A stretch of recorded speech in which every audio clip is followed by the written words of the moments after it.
বাবা তুমি স্কুলে যাও, আমি তোমার আন্টির বাসায় কাজ করতে যাব। রাস্তাঘাট দেখে শুনে যাইও। ঠিক আছে মা, তুমি কোনো চিন্তা করো না, মাছকে কিন্তু জল দেখে আসবি। আচ্ছা বাবা তুমি যাও, কারোর সঙ্গে কাজে ঝগড়া করো না, ঠিক আছে?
আজকে তো বেলা হয়ে গেল, কাজের বউ এখন আসছে না কেন? না, আমি গিয়ে ভাত বসিয়ে দেই, বেলা তো আর কম হয়নি।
খালাম্মা একটু সইরা বসেন তো।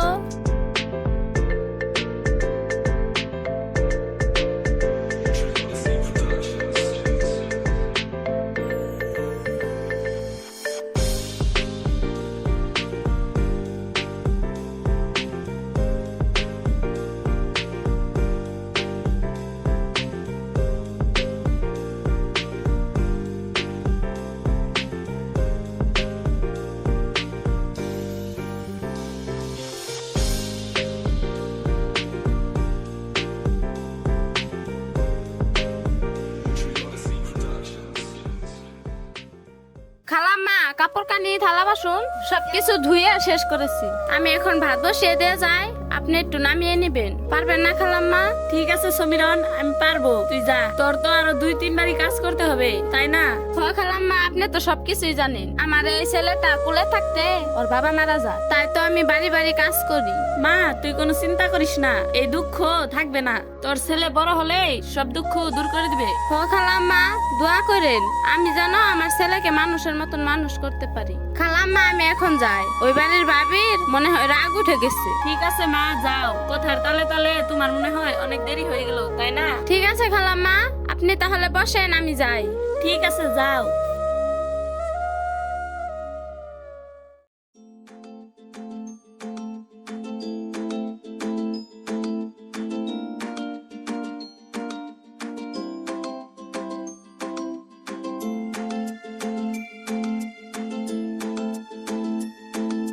ভাবি, ও ভাবি। ভাবি, আজকে না আমার অনেক দেরি হয়ে গেল।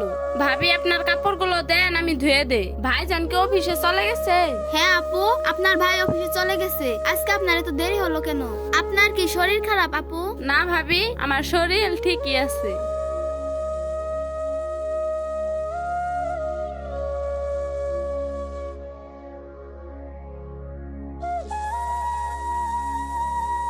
আমার ছেলেকে স্কুলে দিয়ে করিম ভাইয়ের বাসায় কাজ করলাম। কাজ শেষ করে খালাম্মার সাথে একটু সুখ দুঃখে কথা বলতে দেরি হয়ে গেল।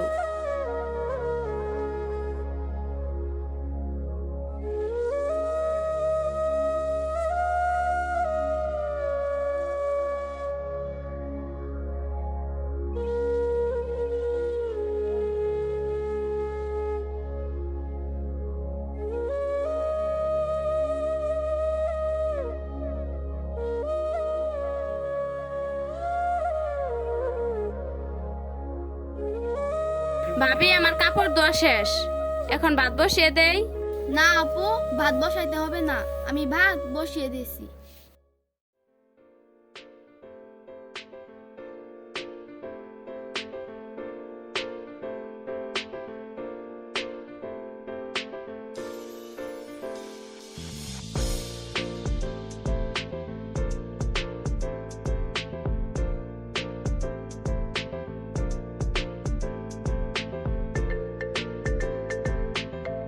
আপু, আপনি কিন্তু কয়েকটা ভাত খেয়ে যাবেন, আর ওখানে ফল রাখা আছে, আপনার ছেলের জন্য নিয়ে যাবেন। আর হ্যাঁ, যাওয়ার সময় এই মাসের টাকাটাও নিয়ে যাবেন। ঠিক আছে ভাবি।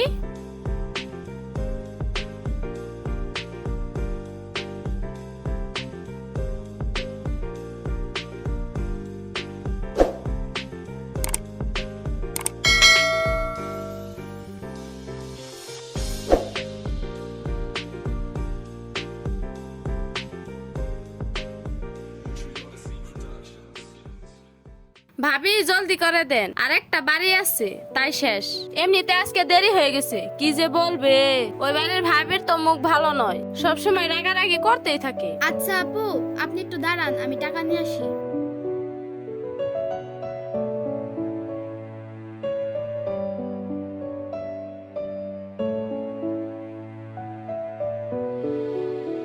এই ধরেন আপু, আপনার টাকা।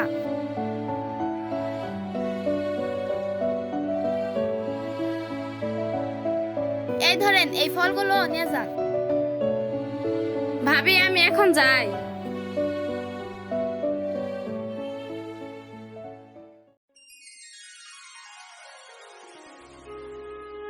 কামের বিটেসকে আসুক, টাকা তার এমনি এমনি আসে না।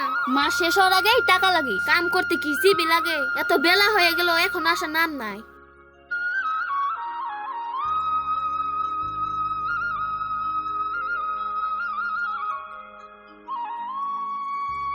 ভাবি, কার সাথে এত রাগারাগি করেন? কার সাথে রাগারাগি করব? তোমার সাথে রাগারাগি করি। এতক্ষণ আসার সময় হলো। এই ধরো, কাপড়গুলো ধুয়ে নিয়ে আসো। টাকা নিয়ে আর বলে আগে আগে, এত দেরি হলো কেন? ভাবি, আর রাগারাগি করতে হবে না, আমি গরিব মানুষ, 2-3 বারই কাজ করতে হয়, তাই একটু দেরি হয়ে গেল। আর হবে না, কাল থেকে আগে আপনার বাড়ির কাজ করব, তারপরে ওদের বাড়িতে যাব।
ভাবি আমার সবগুলো কাজ হয়ে গেছে, আমি এখন যাই।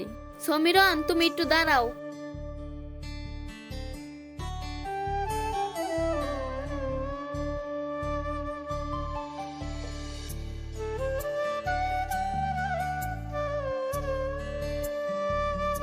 সমীরন এখানে আইসা বসো।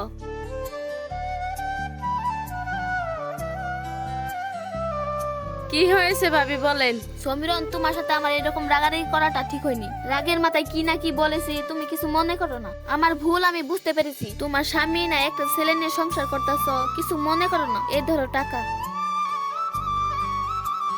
ঠিক আছে ভাবি, আমি এখন যাই।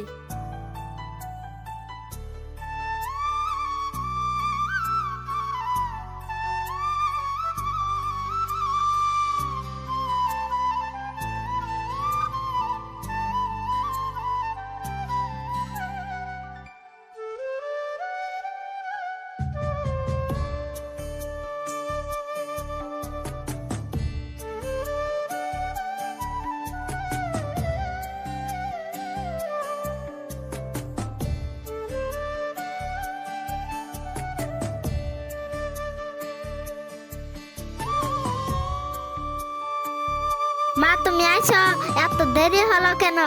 আমি সে কখন থেকে বসে রয়েছি। বাবা আজকে একটু দেরি হয়ে গেল।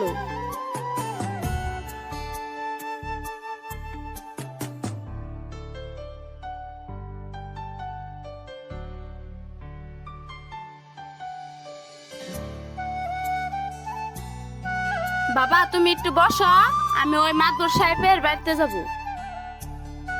মা আমিও যাবো। না বাবা তুমি থাকো, তুমি গেলে বেশি দেরি হয়ে যাবে। আমি যাবো আর আসবো, দেরি করব না। ঠিক আছে মা।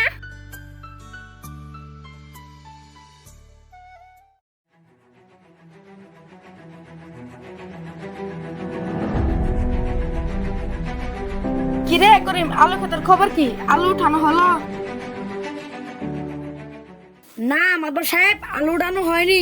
আজকের দিনে তো কোনো কামলাই পাওয়া যায় না, সব মানুষ খালি থাকে বিদেশে, তাই আলু উঠানো হয়। ঠিক আছে, দেখি কি করা যায়। করিম তুই যা ওই পুকপাড়ার শুকুরকে বলবি, ওদের একটা গরু আছে, ওকে আসতে বলবি। ঠিক আছে মাদবর সাহেব, আমি যাচ্ছি।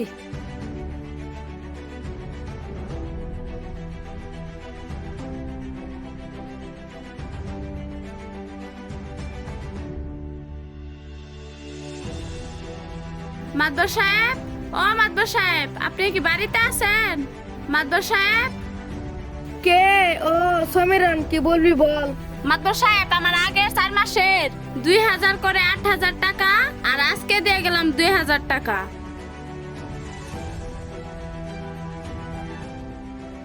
সব মিলিয়ে 10,000 টাকা জমা দিয়ে গেলাম। আমার যখন দরকার হবে তখন এসে টাকা নিয়ে যাব। ঠিক আছে মাদবর সাহেব? ঠিক আছে সমীরন, তুই কোনো চিন্তা করিস না। তোর যখন দরকার হয় আমাকে এসে বলিস, আমি তোকে টাকা দিয়ে দেব। তুই এখন যা। আচ্ছা মাদবর সাহেব, আমি এখন যাই।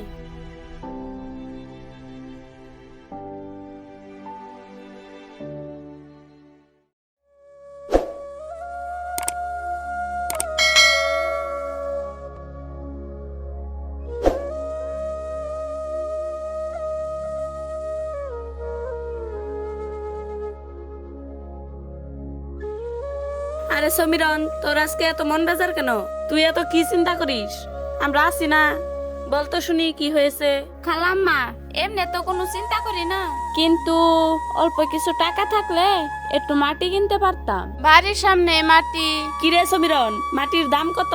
আর তোর কাছে কত টাকা আছে? খালাম্মা, মাটির দাম 20,000 টাকা বলছে। আমার কাছে আছে 5,000, আর মাদবর সাহেবের কাছে আছে 10,000। সব মিলিয়ে 15,000 টাকা আছে, আর 5,000 হলে মাটিটুকু কিনতে পারতাম। ঠিক আছে মা, তুই আগে মাটিটুকু বন্দোবস্ত কর, বাকি 5,000 টাকা আমি দেব। তুই আমাকে লাহে ধীরে দিয়ে সুদ করিস। ঠিক আছে খালাম্মা, আমি এখন যাই। মাদবর সাহেবের বাড়িতে যেতে হবে।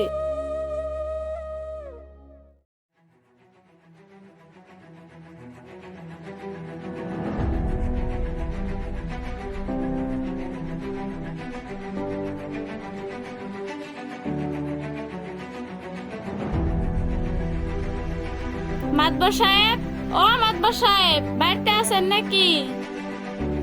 কে? সমীরন কি বলবি বল, আমার সময় নাই। মাদবর সাহেব, আমি একটু মাটি পেয়েছি, তাই কিনবো বলে ভাবছি। আপনি আমার টাকাগুলো দেন, আমি নিয়ে যাই। কিসের টাকা? সমীরন তুই এটা কি বলিস? আমি তোকে কিসের টাকা দিব? আমি কোনো টাকা নেইনি। মাদবর সাহেব, এটা আপনি কি বলেন? আমার এত কষ্টের টাকা, বাড়ি বাড়ি কাম করে এই টাকাগুলো আপনার হাতে জমা রেখেছিলাম। আপনি এখন বলছেন আমি কোনো টাকা দেইনি, এখন আমার কি হবে? আরে বেটি, তুমি যে কান্দ, তুমি যে টাকা দিছো, তোমার কোনো সাক্ষী প্রমাণ আছে? না মাদবর সাহেব, আমার কোনো সাক্ষী পাবার নাই। আমার সাক্ষী হলো আল্লাহ।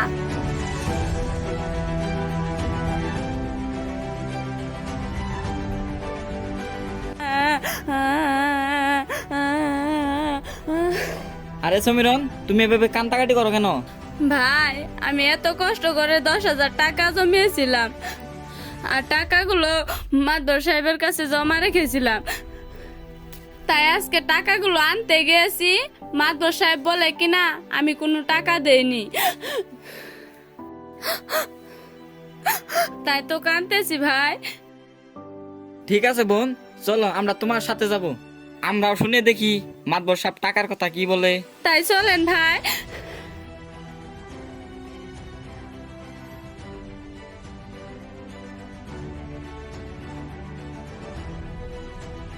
মাদবর সাহেব, আপনি সমীরনের টাকা দেননি কেন? কিসের টাকা? কিসের টাকা? আর কি কোনো সাক্ষী আছে? সমীরন, তোমার কি কোনো সাক্ষী আছে? না ভাই, আমার কোনো সাক্ষী নাই। ঠিক আছে সমীরন, তোমার যেহেতু কোনো সাক্ষী নাই, তাহলে একটা কাজ করো। তোমার তো একটা ছেলে, তাই না? তুমি তোমার ছেলের মাথায় হাত রেখে বলো তুমি মাতবর সাহেবকে টাকা দিয়েছো। ঠিক আছে ভাই। হে মাদবর সাহেব, আমার সাক্ষী আল্লাহ। আমি যদি টাকা না দিয়ে থাকি, এ তো আমার ছেলের মাথায় হাত রেখে বলছি, আমার ছেলে মারা যাবে। আর যদি সত্যি করে দিয়ে থাকি, তাহলে আমার ছেলের কিছু হবে না। আমার বাবার কি হলো গো? ও আল্লাহ গো! সমীরন, তুমি তো মিথ্যা কথা বলেছো, তাই তোমার ছেলে মারা গেল। ও আল্লাহ গো! যাও এখন তোমার মরা ছেলেকে নিয়ে বাড়ি চলে যাও। ভাই, আমি তো মিথ্যা কথা বলি না, আমি তো সত্যি কথাই বলেছি ভাই। ও আল্লাহ গো, এটা তুমি কি করলা? ও আল্লাহ, আমি তো সত্যি কথাই বলেছি।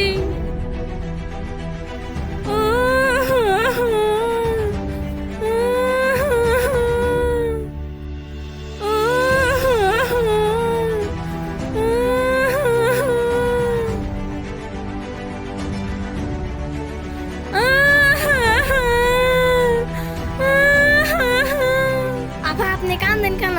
ভাই, আমি এত কষ্ট করে 10,000 টাকা জমিয়েছি, তাই টাকাগুলো মাদবরের কাছে জমা রেখেছিলাম। আজকে টাকা আনতে গিয়েছি, তাই মাদবর সাহেব বলে কি না আমার ছেলে মাথায় হাত রেখে বলতে হবে। তারপর? ভাই, আমি তো সত্যি সত্যি টাকাটা দিয়েছি, তাই তো আমি আমার ছেলের মাথায় হাত রেখে বললাম। বলার সঙ্গে সঙ্গে আমার ছেলেটা মারা গেল। এখন আমি কাকে বিশ্বাস করব? এ দুনিয়ায় আল্লাহ নাই, তাই কাঁদতেছি ভাই।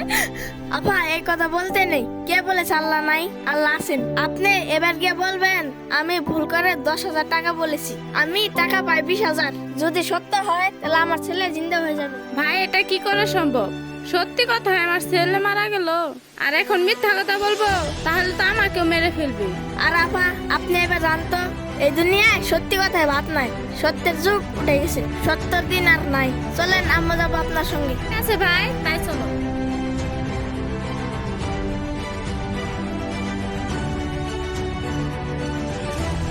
মাদবর সাহেব, এ আপা টাকা দিননি কেন? এ আপা গরিব মানুষ। আরে দিস, আমরা দুজন তো বেটির বিচার করলাম। বেটি মিথ্যা কথা বলেছিল, তাই তো তার ছেলে মারা গেল। ভাই, আমার ভুল হয়ে গেছে, আমার ভালো করে মনে ছিল না, তাই তো আমার ছেলে মারা গেছে। এখন মনে পড়েছে, তাই আমি আবারও বলবো, আমার ছেলের মাথায় হাত দিয়ে দেখবেন আমার ছেলে জিন্দা হয়ে গেছে। তাই নাকি? ঠিক আছে তাহলে। ওই জামিরুল, তুই সারা গ্রামে ঢুল পিটিয়ে জানিয়ে দে, দেখি আজকে মরা ছেলে কিভাবে জিন্দা হয়। ঠিক আছে নিলাম ভাই, আমি তাই যাচ্ছি।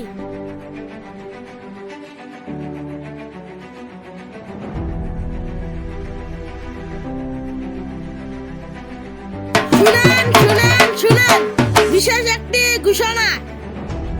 আজকে বিকালে মাদবর সাহেবের বাড়িতে মরা ছেলে জিন্দা করা হইবে। শুনেন। একটি ঘোষণা, আজকে বিকালে মাতবর সাহেবের বাড়িতে সত্য মিথ্যার বিচার করা হইবে। তাই আপনারা দলে দলে যোগদান করিবেন।